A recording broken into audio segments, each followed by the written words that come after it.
Hello and welcome to my kitchen. Today we're going to be doing super fast food. So if you want a lunch, a dinner or a pudding, stick around, I've got you covered. Let's get into this. I have about the equivalent of a carton of custard here, and to that I'm going to add 1 egg. Now I've only got large eggs, so I'm not quite sure how this is going to work, but we'll give it a whirl. To play on the yogurt toast that's going around at the moment. So what we're going to do is mix that into the custard, and then what we're going to do is take a couple of croissants, just take a sharp knife and cut down one side and then down the other. We're going to make like a well in the middle.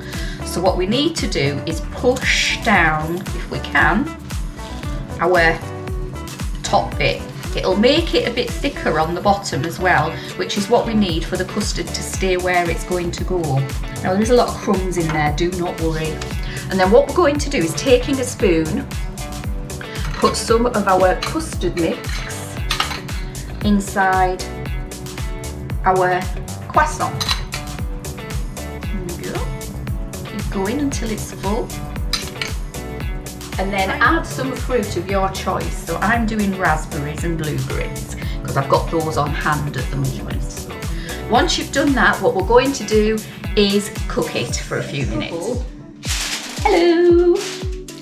I've had a bit of trouble with getting it out of the air fryer with just the tongs. So what I'm going to do here is I'm going to place them onto some non-stick tin foil. So pop them on there. Use the edges as handles. Place them in a preheated air fryer.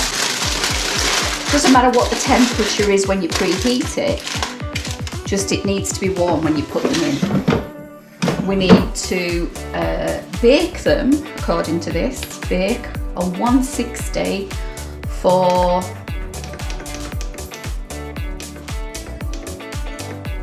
5 minutes. And see what happens. Okay, once the 5 minutes is up, we need to check, see how they're doing. There's no wiggle in those ones, so we can take them out. So being careful to use the tin foil that you've got inside, that won't have heated up much. Just pull them out and place them on a plate to cool. Okay, so there we have custard croissants. So here's another one for the air fryer. I'm going to be making pizza.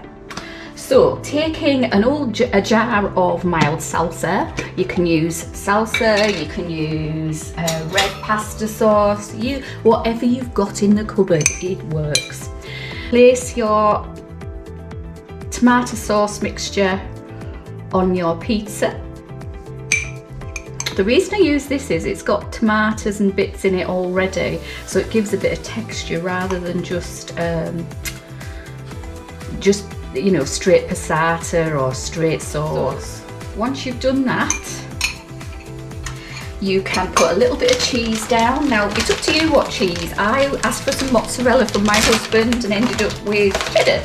So a little bit of cheddar's going down. Now that's just for it to stick my meat to. You don't need a lot. And I've got here some Italian salami pieces that I'm going to use on this pizza. It's going to be my lunch today.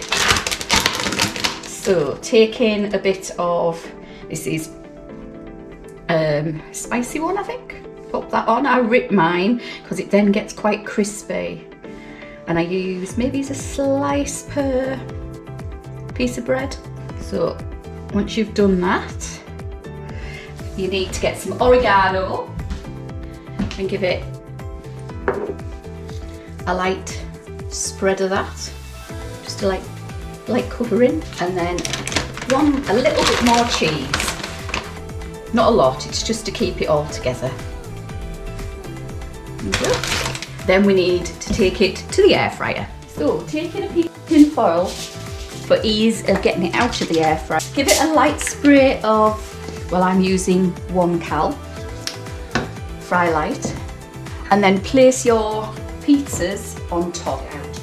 Then place it in the air fryer, and we're going to air fry for 5 minutes.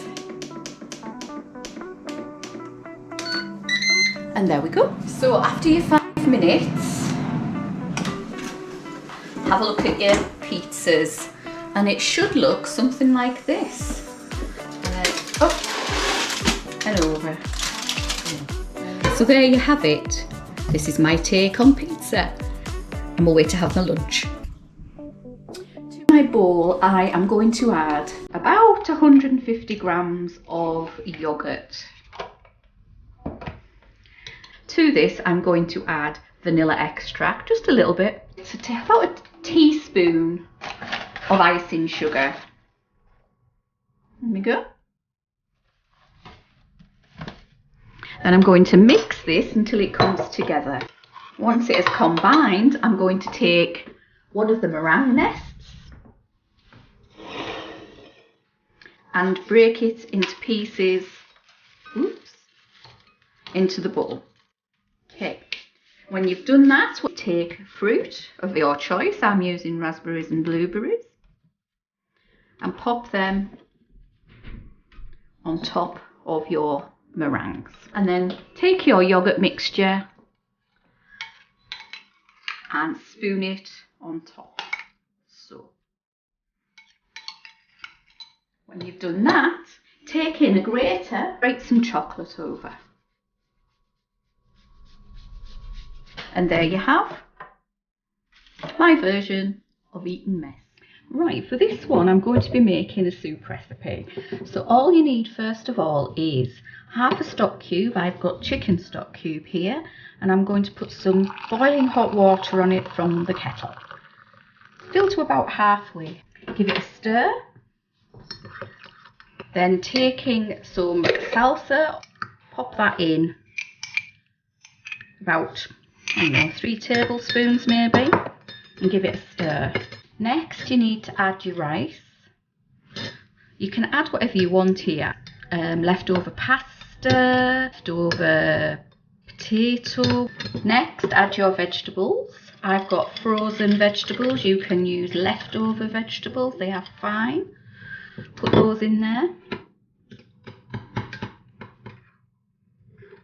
And then some chicken. I've got chicken. You could use ham. It's just anything that's cooked and left over. Pop it in. Then we're going to microwave it for 1.5 to 2 minutes. So here you have your homemade cup of soup. I'm just about to taste. See if it needs any salt and pepper. I think it could do with a little bit of pepper. So there is your cup of soup.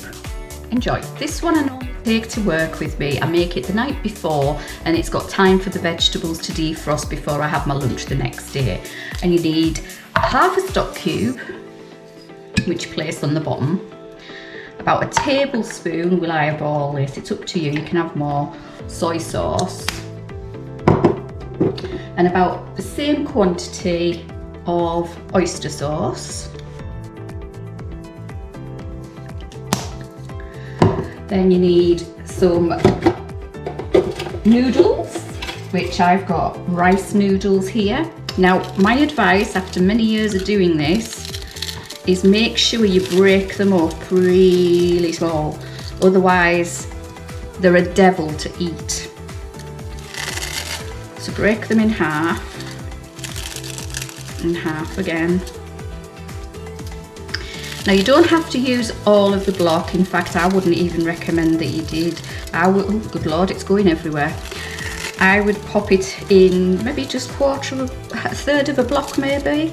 So to this I'm going to add some frozen leeks that are in my freezer, just a little few, just to give it a bit of flavour.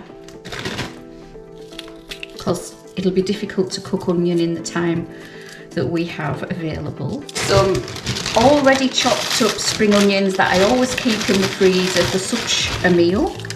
I just finely slice these mushrooms. You don't need a lot, I've got to stress this, because it's amazing how far it goes. Peel your carrots as you would normally do, and then my advice is just to use the speed peeler to shave it into your meal. So, like so. You just need short strokes and quite thin, because this is going to cook with a kettle of water. It's up to you how much you want. And then the final thing is chicken. Some sliced cooked chicken. So as you can see, that's what I'm going to put in here. Just tear it up, it doesn't have to be pretty. It's going in your mouth tomorrow or today, as this case may be for me. And that will go in my fridge overnight. So when you get to work, all you need to do is pop the lid and then pop some hot water on from a kettle, boiling hot water, just till you can see it, about so much. This is a bit like a ramen, if you will. And then pop it in the microwave, put the lid back on and pop it in the microwave for 2 minutes. Once it's out the microwave, be very careful, it's going to be scorching hot. But take the lid off gently, woohoo, and give it a stir. As you can see, my noodles are cooked, the mushrooms are cooked, and you've got a lovely broth there, and your chicken will be lovely and hot. The only thing left to do is eat it.